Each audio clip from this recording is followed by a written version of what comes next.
Hi, this is Jerry again.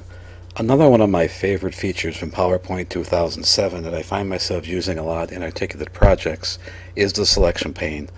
I believe it was Tom Coleman of Articulate who actually turned me on to this, and I'm grateful for it because it really makes one productive, especially when you're doing complex animations and you have many graphical and text elements on a slide, and you may have layers upon layers.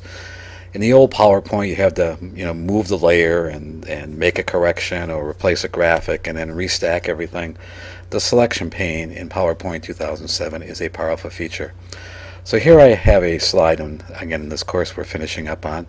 And to get to the selection pane, all I need to do is click on an object, and then under Picture Tools, I click Format, and then I click on Selection Pane.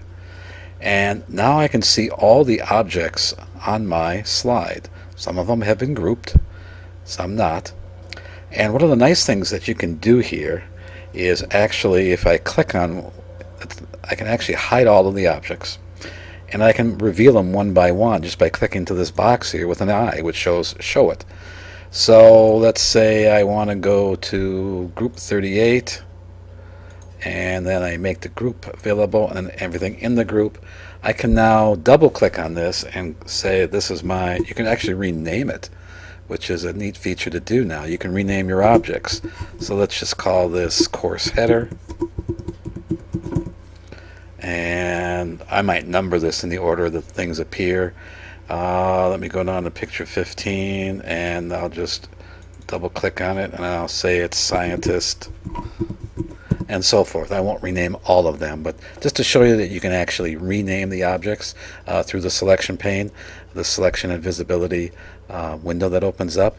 The other thing you can do from here is say I wanted to replace just this object. Again, in the final slide it's buried underneath. And normally in the prior to PowerPoint 2007 I'd have to move everything and then replace it, and it was a real pain.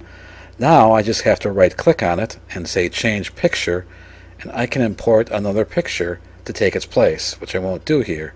But it's a quick way to replace a picture, and then all the properties that this picture had in terms of animation and so forth will be assumed by the new picture. So that's a real powerful feature. So that's the selection pane in PowerPoint 2007, and in this case I have something I need to correct. So I'm going to, I believe it's at the bottom, and I think it's in group 62. I think I have a text box. I have an error here, and I need to say, what does all this mean?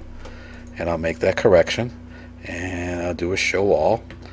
And now there's my slide, and now let's preview it to make sure it works right. So I'm going to pause this for a second and then do the preview in Articulate and come back to you.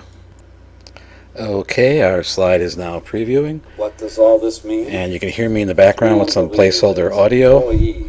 Are its most important. There's my corrected 3M's investment text in the EC field. is a testament to this fact.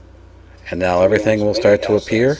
Its facilities, laboratories. So the selection pane is a great way to do complex animation of many objects in Articulate when you want to either replace something, correct something, or work on a small part of it at a time. It's a great way to work. And let's just see the rest of this animation come in. In a fast-changing global economy.